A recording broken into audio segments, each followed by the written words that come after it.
Galts Mill Road winds through Virginia's forgotten mill country, where water, work, and worship created the ghosts of a past worth remembering. Today, we're riding the hollers that powered 3 stories. Galts Mill Village, where an 1813 brick mill once ground grain for canal boats and railroad men. Brightwells Mill, rebuilt twice after floods tried to claim it. And Scott Zion Baptist Church, standing since 1872 as one of Amherst County's oldest black congregations. Quiet roads, old stone, creeks that still whisper. This is an e-bike adventure through a stretch of Virginia holler that hasn't forgotten a thing.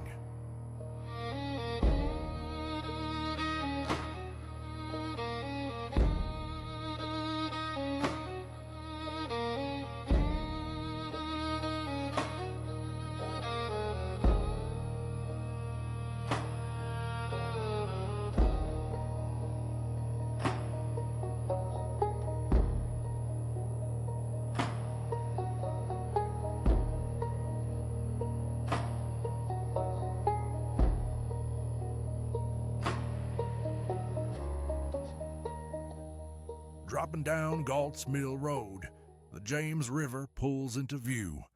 Winter has stripped the trees bare, revealing what the leaves usually hide.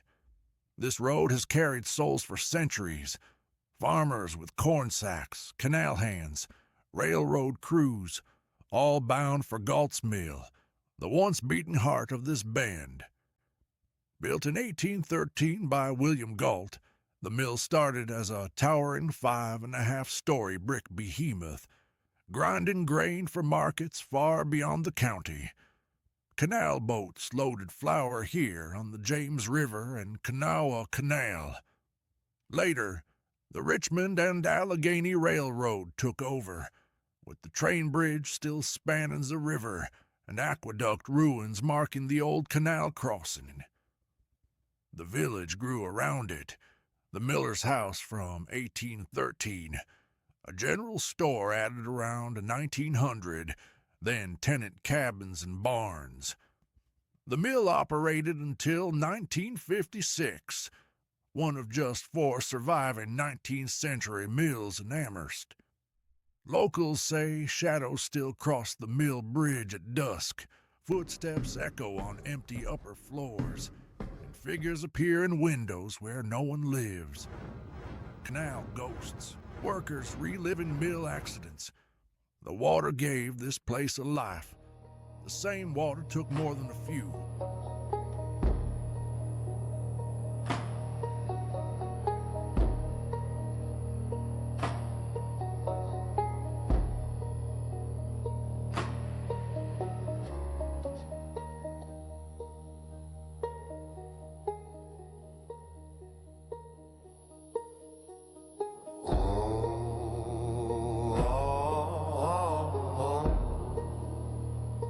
Pushing past the village, old barns pepper hillsides, a reminder of tobacco and cattle farms feeding the mill cycle.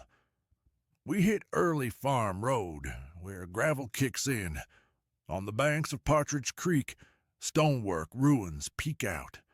Maybe dam remnants, an old mill race, flood-scarred foundations.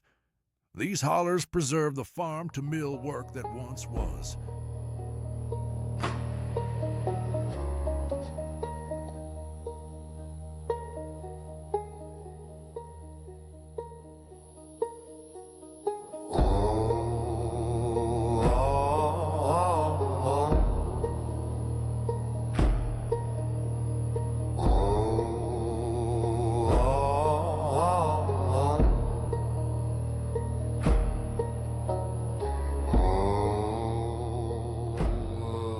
Out of the river bottom, we slip onto Beck Creek Road, narrower, darker trees.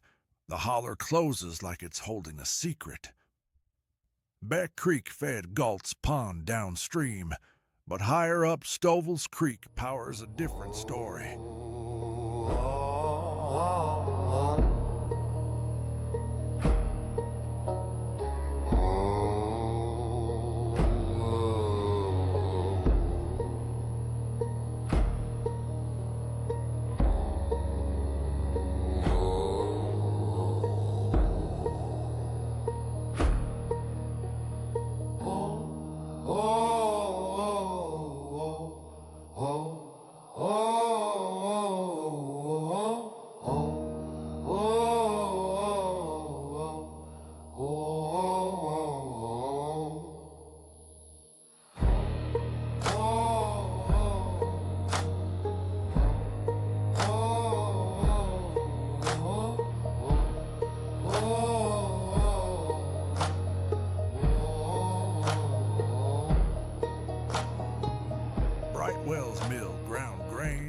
Stovald Creek for more than 150 years.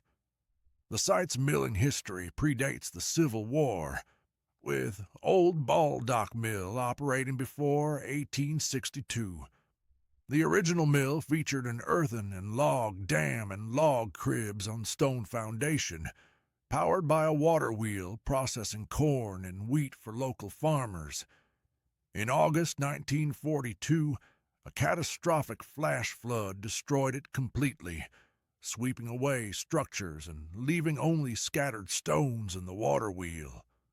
Owner Harmon L. Brightwell salvaged timbers from what was likely an 1826 mill building. He rebuilt it as a 3.5-story frame structure on a stone foundation with a new steel overshot water wheel and a concrete dam. The rebuilt mill resumed operations quickly, serving as one of Amherst County's last water-powered mills well into the 1960s, and processing grain until 1965.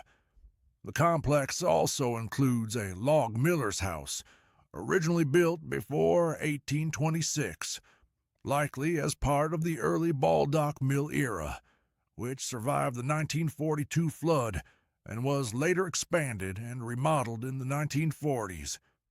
In 2021, remnants of Hurricane Ida caused further damage to the site. Current owner Ricky Brightwell led the restoration efforts. The mill was added to the Virginia Landmarks Register and National Register of Historic Places in 2016, recognized for its role in local agricultural processing and as a rare surviving example of mid-20th century watermill technology.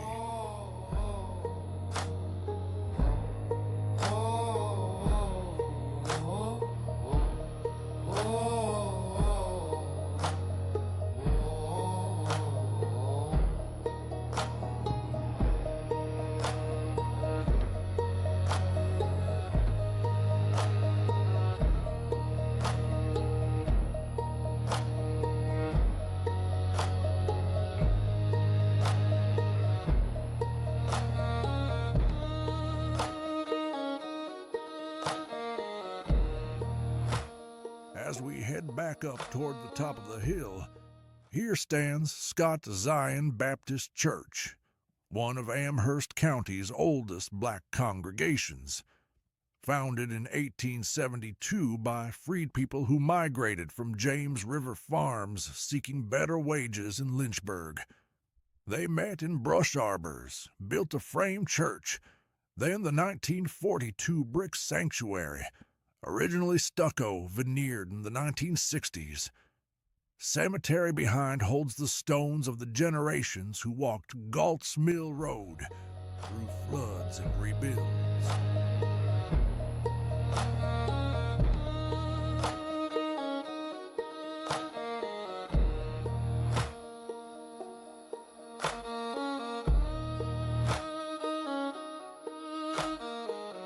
Top Scott Zion's hill, the mills shrink to dots in the valley below. Water powered them. Work filled them. Worship outlasted their floods and failures. These old roads remind us that real ghosts aren't spirits. They are the work of hands that vanished, waters that reshaped stone, and faith that rebuilt after floods.